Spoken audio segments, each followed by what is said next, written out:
আসসালামু আলাইকুম। অ্যাকচুয়ালি যে আমাদের যে বাংলা প্রথম পত্র পরীক্ষা হয়েছে, তো বাংলা প্রথম পত্র পরীক্ষা এমসিকিউ নিয়ে অনেক কথা, যে এমসিকিউ নাকি অনেক হার্ড হয়েছে। আসলে কি হার্ড হয়েছে? আমরা চলেন দেখি। এখানে বলছে গন্তব্য কাবুল গল্পে নালা জলের পরশে নয়ন মেলে কে তাকিয়ে আছে। আমি বলবো এটা নার্গিস। কোনখানে আছে আমি এখন বের করে দেখাই। গন্তব্য কাবুলে, এই যে গন্তব্য কাবুল 104 পৃষ্ঠা, 104। এই যে গন্তব্য কাবুল, ঠিক এই পাশে লাস্টের দিকে, ওই হ্যাঁ লাস্টের দিকে, এই যে হচ্ছে গিয়ে এই পাশে আছে। জলের কুলুকুলু শব্দ শোনা যায়, তাতে ঘুম ভেঙে যায়। এই যে এই যে বাঁধ খুলে দিতেই নালা ছাপিয়ে জল উঠেছে, তারই পরশে নার্গিস নয়ন মেলে তাকিয়ে আছে। বইয়ের থেকে একদম কোয়েশ্চেন। তারপরে বলছে বাংলা নব্য লেখকদের প্রতি, বলছে না বাংলা নব্য লেখকদের প্রতি প্রবন্ধে এখনকার প্রবন্ধে কোনটি বেশি দেখতে পাওয়া যায়? কোটেশন। কোথায় লেখা আছে আমি এখন দেখাই।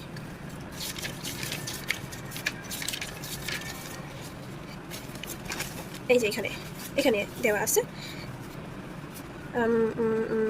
কোটেশন। এই যে কোথায়? ইংরেজি, সংস্কৃতি, ফরাসি, জার্মানি কোটেশন বড় দেখতে পাই। এখনকার প্রবন্ধে ইংরেজি, ফরাসি, ইংরেজি, ফরাসি, সংস্কৃত, ফরাসি, জার্মান কোটেশন বড় বেশি দেখতে পাই।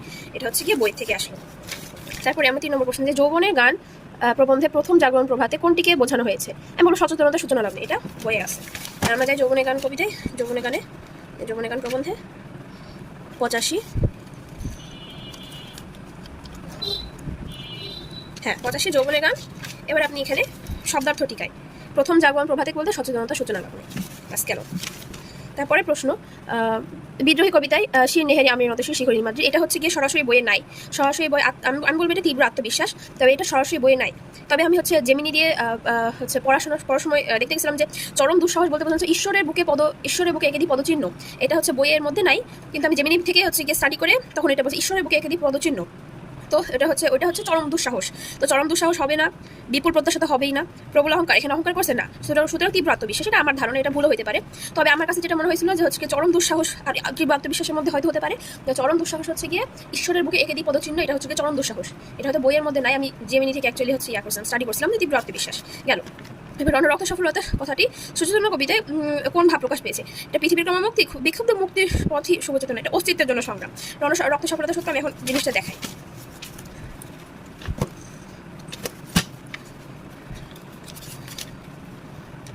সুচেতনা 270, হ্যাঁ 270। এই যে এখানে বলছে সভ্যতার, এই যে বলছে এখানে কি সভ্যতার বিকাশের পাশাপাশি বহু যুদ্ধ, রক্তপাত, প্রাণহানি সংঘটিত হয়েছে, এখন হচ্ছে। তবে এই ধ্বংসত্ব পৃথিবী দিকটি পৃথিবীর শেষ সত্য নয়। মানে বহু যুদ্ধ, রক্তপাত, প্রাণহানি, এটা কি অস্তিত্বের জন্য সংগ্রাম না? তার জন্য এটা হচ্ছে অ্যান্সার হবে অস্তিত্বের জন্য সংগ্রাম। পৃথিবীর ক্রমমুক্তিও হবে না, বিক্ষুব্ধ সমকাল হবে না, মুক্তির পথে শুভচেতনা, এটা দ্বারা এটাও বোঝাচ্ছে না। আচ্ছা গেল। কাল স্রোতের কাছে মানুষের কোনো মূল্য নেই, এই কোন সোনাতে কবিতা কোন চরণে? এটা হচ্ছে কি শূন্য নদীর তীরে রহিনুপুরী। এখন আপনাদের যদি দেখাই, দেখেন শূন্য নদীর তীরে রহিনুপুরী, নিঃসঙ্গ অপরিণত বেদনায় আসন্ন অনির্বার্য মৃত্যু প্রতীক্ষার ইঙ্গিত। এই প্রসঙ্গে রবীন্দ্রনাথ বলেছেন, মহাকাল আমাদের সর্বস্ব লইয়া যায় বটে, কিন্তু আমাকে ফেলিয়া বিস্তৃতির ও অবহেলার মধ্যে, ভালো মতো দেখা যাচ্ছে কিনা যায় না, আমাকে ফেলিয়া যায় বিস্তৃতি ও অবহেলার মধ্যে, সোনার তরী নিয়ে যায়, আমার সোনার ধান লইয়া যায় খেয়া পারে, কিন্তু আমাকে লয় না। সিরিয়াসলি এটা এরকম বলছে যে কাল স্রোতের কাছে মানুষের কোনো মূল্য নেই, মানে কি প্রকাশ পেয়েছে? কাল স্রোত আমাদেরকে নিয়ে যায় না।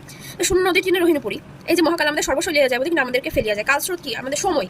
তো এটা হচ্ছে কি, এটা অ্যান্সার এটা হবে না, শূন্য নদীর তীরে রহিনুপুরী। তারপরের প্রশ্নে আসি, সেই ফুল আমাদেরই প্রাণ, এই ফুল বলতে ফেব্রুয়ারি মানে কোন বোঝানো হয়েছে? এটা বাংলা ভাষাকে, এটা আমি আপনাদের দেখাই। ফেব্রুয়ারি 300,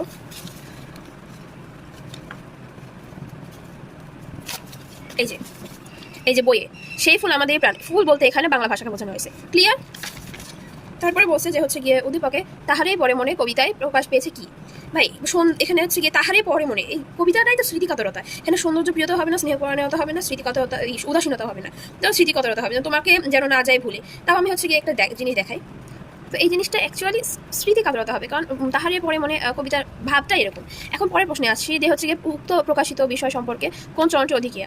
দক্ষিণা সমীর তার গন্ধে গন্ধে কি হয়েছে এখন এই যে এখানে আছে, দক্ষিণা সমীর গন্ধে গন্ধে কি হয়েছে এখন, বসন্তর আগমনী ফুলের আমের মুকুল, দক্ষিণা বাতাস, সেদিক বেদিক, কিন্তু উন্মনা কবি এসব কিছু লেখনা করেন, এটা হচ্ছে উন্মনা বুঝাতে ব্যবহার হয়েছে। সে তো ভুলে নিয়ে আছে ফাগুনে ছড়িয়া, তবে এটা হচ্ছে প্রকৃতির হচ্ছে এই যে সে তো সে ভুলে নিত এসেছে তা ফাগুনে সরিয়া, এটা হচ্ছে গিয়ে প্রকৃতির হচ্ছে নিয়ম বোঝাচ্ছে, যে প্রকৃতি হচ্ছে মানে ক্রমাগত এই নিয়মে আসতে থাকে, প্রকৃতির নিয়মে কোনো চেঞ্জ হয় না, কবির হচ্ছে গিয়ে মন খারাপের উপর নির্ভর করে।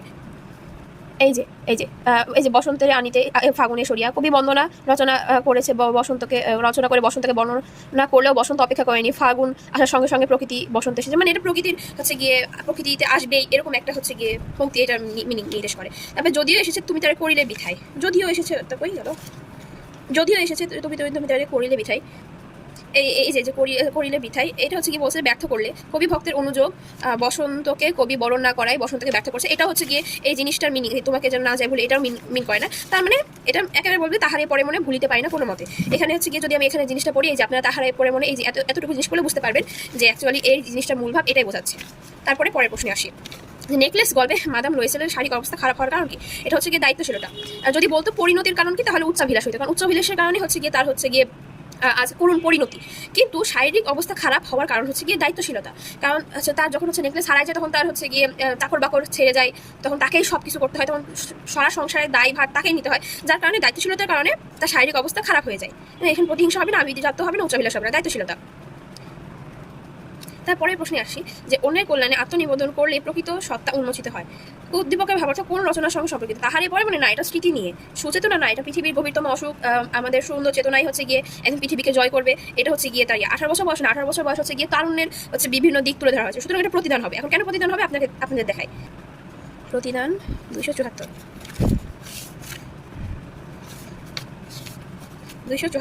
এখানে আমরা যদি হচ্ছে গিয়ে একটু এগুলা পড়ি, প্রতিদান কবিতাটি বালুচর কবি ক্ষুদ্র স্বার্থকে বিসর্জন দিয়ে পরার্থপরতার মধ্যেই ব্যক্তির জীবনের প্রকৃত সুখ ও জীবনের সার্থকতা নিহিত সেই বিষয়ে আলোকপাত করেছেন।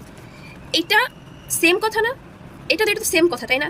তাহলে আমাদের তো বই থেকেই আসছে সবকিছু। তাই উক্ত রচনায় প্রকাশ পেয়েছে প্রীতিময় পরিবেশের সৃষ্টির আকাঙ্ক্ষা। হ্যাঁ, অবশ্যই প্রীতিময় পরিবেশ সৃষ্টি হয়, সমাজ বিদ্যমান বিশেষ হানাহানি আক্রান্ত হওয়া কবির কণ্ঠে প্রতিশোধ হিংসার বিপরীতে প্রীতিময় এক পরিবেশের সৃষ্টির আকাঙ্ক্ষা একেবারে মিলে গেছে। তারপরে কেননা ভালোবাসাপূর্ণ মানুষ নির্মাণ করতে গেলে সুন্দর নিরাপদ অনিষ্টকারীকে ক্ষমা করেই প্রতিদিন অনিষ্টকারী প্রকারের মধ্যে সুন্দর বাসযোগ্য করার চেষ্টা করেছেন। এখন এটা পৃথিবীর পরিবেশ সৃষ্টির আকাঙ্ক্ষা, এটা ঠিক, কিন্তু অস্তিত্ব রক্ষায় বুদ্ধিদীপ্ত সাহসী সংগ্রাম এটা কোনোভাবে এই জিনিসটা মিন করতেছে না। তাহলে যেহেতু 2 নম্বর হবে না, তাহলে 1 আর 3 অসহায় মানুষের দায়িত্বের সাথে মানবিক জীবনযুদ্ধ, এটা ওই অপশনটা আমার কাছে পছন্দ না। তবে 2 নম্বরটা কখনোই কোনোভাবেই হচ্ছে গিয়ে এই জিনিসটার সাথে যায় না, দেখে এর উত্তর হবে 1 ও 3। পরের প্রশ্ন দেখা যায় সিরাজউদ্দৌলা নাটকে আমি এবার আঘাতহানময় মির্জাফরের কোন মনোভাব প্রকাশ পেয়েছে? মির্জাফর তো একটা স্বার্থপর, ঠিক আছে, নিষ্ঠুরতা এটা হবে না, দাম্ভিকতা এটা হবে না, এখন স্বার্থপরতা আর মানসিক দৃঢ়তা এই দুইটার মাঝে হয়তো একটু হোঁচট খায়, কিন্তু এটা হবে মানসিক দৃঢ়তা, কারণ সে আঘাত হানবেই, সে এটা মানসিকভাবে স্থির করে নিয়েছে যে না সে আঘাত হানবেই, তো সেটা এটা মানসিক দৃঢ়তা। এটা হচ্ছে কি অনুধাবনমূলক প্রশ্ন, এটা বইয়ের মধ্যে সরাসরি খুঁজে পাওয়া যাবে না। তাই শিক্ষাক্ষেত্রে তাদের এত মূল্য। জীবন বৃক্ষ প্রবন্ধে কোনটি গুরুত্বকে বোঝানো হয়েছে? এখন আমরা জীবন বৃক্ষ, এটা হচ্ছে কি সাহিত্য হবে। জীবন বৃক্ষে এখন আমরা যাই, কোথায়? জীবন বৃক্ষ 96, জীবন বৃক্ষ 96। এই যে জীবনবোধ ও মূল্যবোধ অন্তর পরিপূর্ণ হয় না, তা হয় সাহিত্য ও শিল্পকলার দ্বারা। তাই শিক্ষাক্ষেত্রে তাদের এত মূল্য। তাহলে এটা সাহিত্যকে বোঝাচ্ছে, এটা বইয়ের জিনিস। এটা তো সংলাপ ও গল্প বলার ঢঙে রচিত কোনটি? এটা প্রত্যাবর্তনের লজ্জা, আমি এখনই দেখাচ্ছি। এই যে আমরা সেই প্রত্যাবর্তন লজ্জা কবিতাটি আল মাহমুদের সোনালী কামিন গ্রন্থ থেকে সংকলিত হয়েছে। সংলাপ ও গল্প বলার ঢঙে কবিতাটি রচিত, একদম পারফেক্টলি দেওয়া আছে। তারপরে হচ্ছে গিয়ে লাল সালু উপন্যাস, এটা কোন ইয়ানাদের রহমত আলী জিনের ভয়ে টাকা হাতিয়ে নিন গ্রামের স্কুল শিক্ষকদের প্রতিবাদে নাস্তিক আখ্যা দিয়ে গ্রাম ছাড়া হুমকি দেন। লাল সালু উপন্যাসে মসজিদে কোনটি? ধর্মের দোহাই দিয়ে সাধারণ মানুষকে শোষণ করে। এটা হচ্ছে গিয়ে আমাকে সত্যের আশ্রয় নিয়ে নিজের প্রভাব বিস্তার করা, শিক্ষা প্রসারে নিলস কাজ করে, নিঃস্বার্থভাবে সাধারণ মানুষ করে, তিনটা কোনোটাই হবে না, ধর্মের দোহাই দিয়ে সাধারণ মানুষকে শোষণ করে, আসলে তাই। তারপরে স্কুল শিক্ষকের পরিণতি লাল সালু উপন্যাসের কোন দিকটি নির্দেশ করে? আমার কাছে তিনটাই মনে হয়। আমার ভুল হইতে পারে, ভিডিওতে আমার ভুল হইতে পারে, কিন্তু আমি যেটা দেখাচ্ছি সেটা আপনি দেখেন। কুসংস্কারের বিরুদ্ধে কুচুক্তিবাদী কণ্ঠস্বর স্তব্ধ হওয়া, গ্রামীণ সমাজের ব্যবস্থায় শিক্ষিত মানুষের অসহায়ত্ব, ভণ্ডামির কাছে সত্যের আকাশের যেসব বিষয়টি আসছিল চূড়ান্ত পর্যায়ে, এই জিনিসটা আমার একটু লাগে। তবে আমার কাছে মনে হয় 1, 2, 3 হবে না, হয় 1, 2 হবে। এটা আমি এটা নিয়ে কনফিউজ। তারপরে প্রতিদান কবিতায় কাটাবে ফুল কইদান কোনটি চরণটিতে কোন অর্থে প্রকাশ পেয়েছে? কৃতজ্ঞতা অপযোগী সব অর্থে পাওয়া। প্রতিদান জিনিসটাই তো অর্থ পাওয়া। প্রতিদানে আপনাদের দেখাইলাম যে হচ্ছে গিয়ে এই যে এখানে হচ্ছে গিয়ে যে বিসর্জন পরার্থপরতার মধ্যে দিয়ে জীবনের প্রকৃতি সঙ্গে, সুতরাং এখানে কৃতজ্ঞতা অপচিকিৎসা এটা হবে না, পরার্থপরতা সরাসরি। তারপরে আমি কিংবদন্তির কথা বলছি কবিতার মধ্যে কবিটির কোন মনোভাব প্রকাশ পেয়েছে? এখন আমার কাছে মনে হয় এটা স্বাধীনতা কামী, কারণ মাটির গন্ধে রক্তের দামে কেনা হৃদয় বাংলাদেশ, এটা সেগো সন্ধানিত হবে না, প্রকৃতি প্রেমীয় হবে না, দেশ দরদি সেটাও সেরকম বোঝাচ্ছে না। রক্তের দামে যেহেতু কিনা, তার মানে স্বাধীনতা কামী, আমরা রক্তের দাম দিয়ে আমরা স্বাধীনতা অর্জন করেছি, যার কারণে আমার কাছে এটা মনে হয় স্বাধীনতা কামী, অনুধাবনমূলক প্রশ্ন। তারপরে হচ্ছে উক্ত মনোভাবের পঙ্ক্তিটি কি হলো? হচ্ছে আমার কাছে মনে হয় আমি কি তার মতো স্বাধীনতার কথা বলতে পারবো? এই জিনিসটা আমার কাছে মনে হয়। সুতরাং এটা হচ্ছে গিয়ে দুটাই পুরাটাই হচ্ছে অনুধাবনমূলক। আমার কাছে এটা মনে হচ্ছে, এটা এখন আমি যে 100% শিওর, আমি যে 100% সঠিক সেটাও আমি বলবো না। তুমি নিজ গৃহপথ দেখাও তস্কর, এখানে তস্করকে লক্ষণ এই যে বিভীষণের প্রতি মেঘনাথে যখন আমরা যদি দেখি তস্কর অর্থাৎ চোর, এই তস্কর চোর অর্থাৎ লক্ষণকে বোঝানো হয়েছে। নিজ জিহ্বা পদে দেখাও তস্কর, এটা এখানে সরাসরি দেওয়া নেই তস্কর মানে চোর, কিন্তু এটা হচ্ছে লক্ষণকে বোঝানো হয়েছে। কারণ হচ্ছে গিয়ে বিভীষণ হচ্ছে গিয়ে লক্ষণকে হচ্ছে গিয়ে নিকুম্ভিলা যজ্ঞাগারে পদ দেখাচ্ছিল। ঋতুবর্ণন কবিতায় এক প্রকার ফুল হলো কি, এটা হচ্ছে গিয়ে লবঙ্গ। এখন আমাদের দেখাই ঋতুবর্ণন কবিতা। ঋতুবর্ণন কবিতা 220, হ্যাঁ এই ঋতুবর্ণন কবিতা। এই যে লবঙ্গ এক প্রকার ফুল মশলা, প্লাস মল্লি হচ্ছে গিয়ে বেলি ফুল, হচ্ছে মল্লার মানে হচ্ছে গিয়ে কি যেন একটা গান আছে মল্লার রাগ, ওইটা হচ্ছে গিয়ে মল্লার গান। তবে লবঙ্গ এক প্রকার ফুল। কোন ফুলের কথা বলা হয়েছে? এটা হচ্ছে কি লবঙ্গ। সিরাজউদ্দৌলা নাটকে আমি চিরকাল ইংরেজদের বন্ধু, কে বলছিল? এটা হচ্ছে উমিচাঁদ। আমি এখন সিরাজউদ্দৌলা নাটকে যাই, নাটকে যাই, এটাতে সময় লাগবে।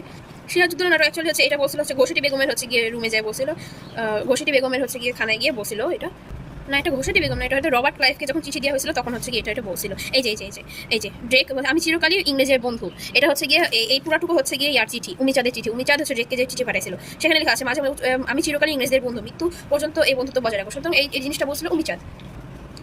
তারপরে হচ্ছে গিয়ে আসি, এটা হচ্ছে গিয়ে রানুর বিয়েতে এটা জিনিসটা ব্যাপার নেই, মানুষহীন মানসিকতা রানু নিচে ভেঙে ভেঙে দেয়। এটা কবিতায় রানুর সিদ্ধান্তে অপরিচিত গল্পে কল্যাণীর কোন দিকটি ফুটে উঠেছে?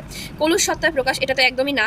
আড়ষ্টতা, এই জিনিসটা হচ্ছে না। এখন জিনিসটা কি, এখন আমাদের কাছে কনফিউশন হতে পারে স্বয়ংবরা মনোভাব বা প্রাগস্য চিন্তা। স্বয়ংবরা মনোভাব কি? বা স্বয়ংবরা হচ্ছে গিয়ে যে হচ্ছে গিয়ে নিজে বর সিলেক্ট করে আপনাদের দেখায়।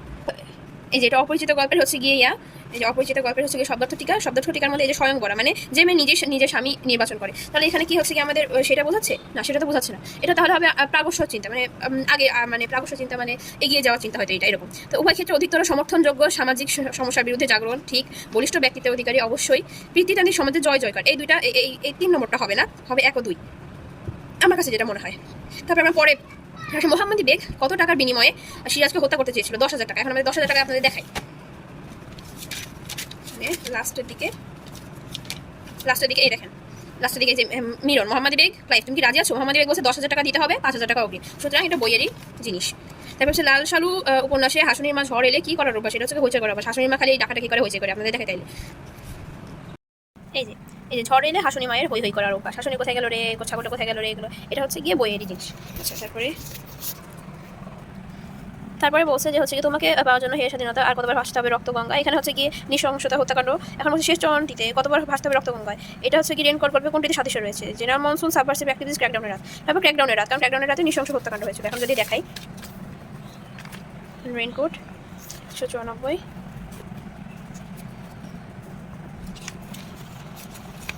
এই যে 194 হচ্ছে গিয়ে সাবভার্সিটিভ অ্যাক্টিভিজম মানে রাষ্ট্রবিরোধী কর্মকাণ্ড। তো রক্তগঙ্গায় ভাষাতে এটা তো রাষ্ট্রবিরোধী কর্মকাণ্ড না, সেটা হচ্ছে গিয়ে ক্র্যাকডাউনের রাত। এই যে 1971 সালে 25 মার্চ দিবাগত রাতে সেনাবাহিনীর ভয়াবহ ধ্বংসযজ্ঞ হত্যাকাণ্ড চালানো হয়েছে। এটা ক্র্যাকডাউনের রাত হবে।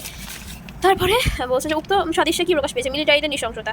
এটা আমি দিচ্ছি শুধু 1 নম্বর, যে এটা মিলিটারিদের নৃশংসতা। মুক্তিযুদ্ধ বাংলাদেশ সংগ্রামী চেতনা, এটা 2টা দিয়ে নিই, আমি 1 নম্বর দিচ্ছি। তারপরে কপিল দাস মুর্মুর শেষ কাজ গল্পে জমিদার ও কৃষকদের মধ্যশতভোগীকে কি বলা হয়? এটা যোদ্ধা। এটাও যদি আমি দেখাই, কপিল দাস মুর্মুর শেষ কাজ, এটা হচ্ছে গিয়ে কত আছে? 176 পৃষ্ঠায়, 176 পৃষ্ঠা।